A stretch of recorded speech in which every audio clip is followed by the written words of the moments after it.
All right, guys, we are here with Vortex Optics going through a little JnA course management session. Yes, we got the Anarch rangefinder here. We have the blade here. We're gonna show you guys how we go through the hole, how we kind of work our way around the course in our mind and show you guys how we do it. Because I think me and Johnny are a little bit different.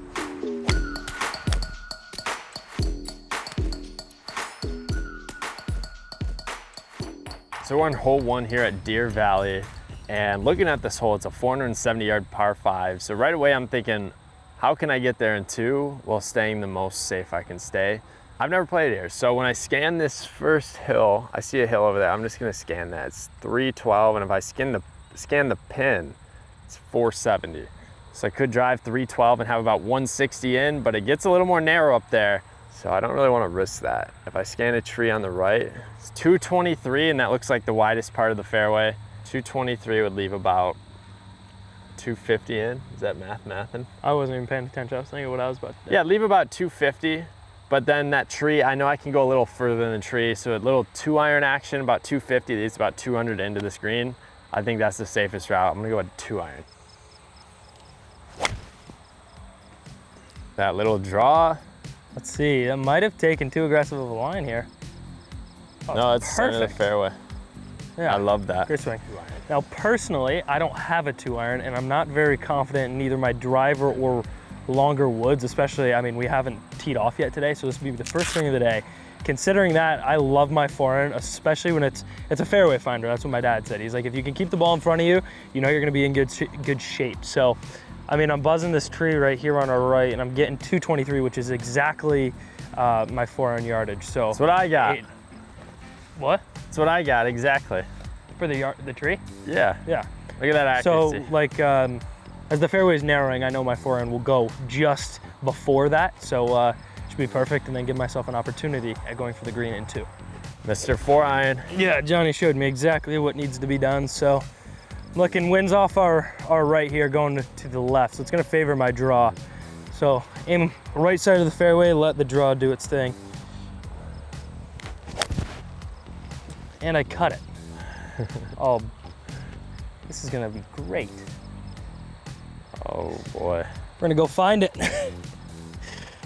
Like I said, the most ironic part is gonna be we're trying to do one thing and we do the other. Let's go for you though. It appears like my ball must have just crept in here, so I'm gonna take some relief. Now, obviously, because we're trying to course manage and make the least amount of strokes possible, I could do the dumb play and just take a 3-wood right over it and go for the green, but I think that brings in a lot of unnecessary danger. So I'm just gonna buzz a good spot in the fairway. That'll give me a good look in. 192.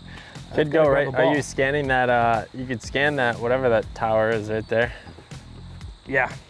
And then you know it's pretty wide to the right of that too. Yeah. I'm gonna drop. I've got a 6-iron in my hand right now. Obviously, proper drop.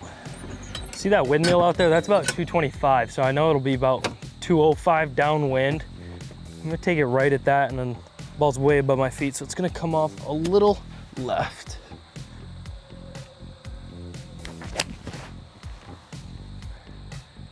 That should be really good. That's right where I buzzed.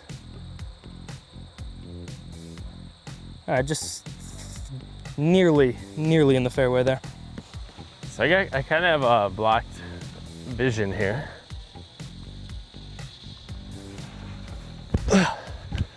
It's pretty blind, but from over there I'm like 203, so here I'm probably about 205. I think right over these brown bushes here would put me center of the green. 205, I think, to a back pin. But look at that. Little 2-iron puts us in a great spot.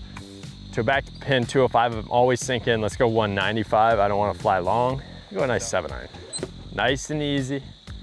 Something up there. The stats always show if you're just close to the hole, you're gonna make lower numbers.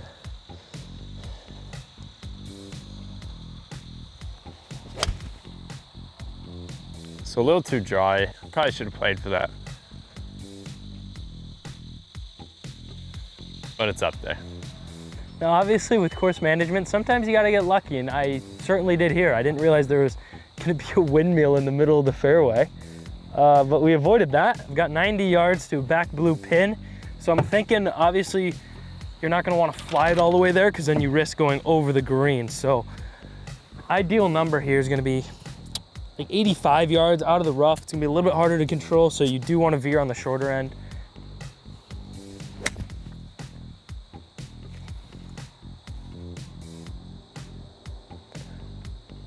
Not a bad play. That's where you want to end up. Yeah, see that? If I missed a little bit, and that's where you want to end up, just short of the green. So I'm actually just short of the pin on the green. Biggest thing I say all the time is do not go long, because every time you do it, you regret it. So that hole back there, maybe my 7-iron doesn't go 195, but I hit it well and it did go about 195. So we're good. Now we're just worried about missing left and right if you get your distances down, and we miss a little left. But up and down for birdie, this is the perfect miss, because now we're still in scoreable distance, still have the ball in play. Gotta land this just on the green and it should roll right up there.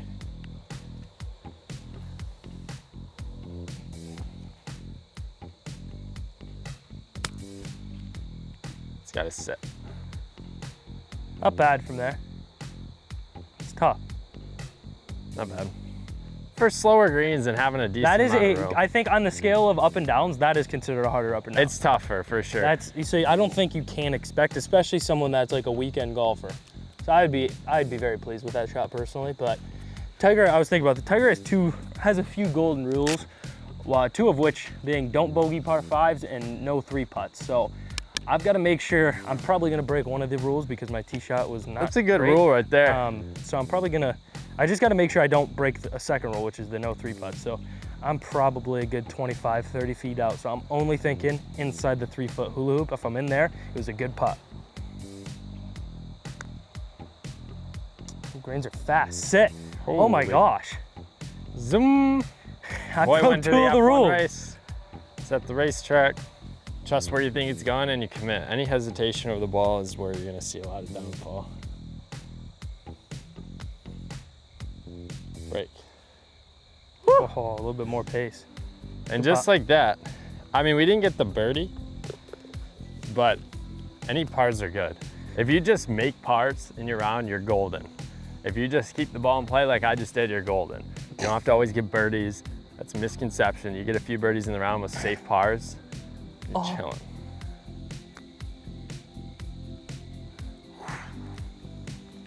Okay, well, I think the famous saying is listen to what I say, not what I do. And that applies to both of these situations. And how would you sum it up on how you played the hole versus what you said, and then how you would redo it again? I didn't execute. I would do everything what I said I would do. But I would do everything that I said, but obviously try and have better execution. Well, that's how we played hole 1 here at Deer Valley using the Vortex rangefinders, and how we just use our general knowledge to navigate the course. And that's how it's done from 2 amateurs. You can watch some pros. Big emphasis on amateurs. Yeah.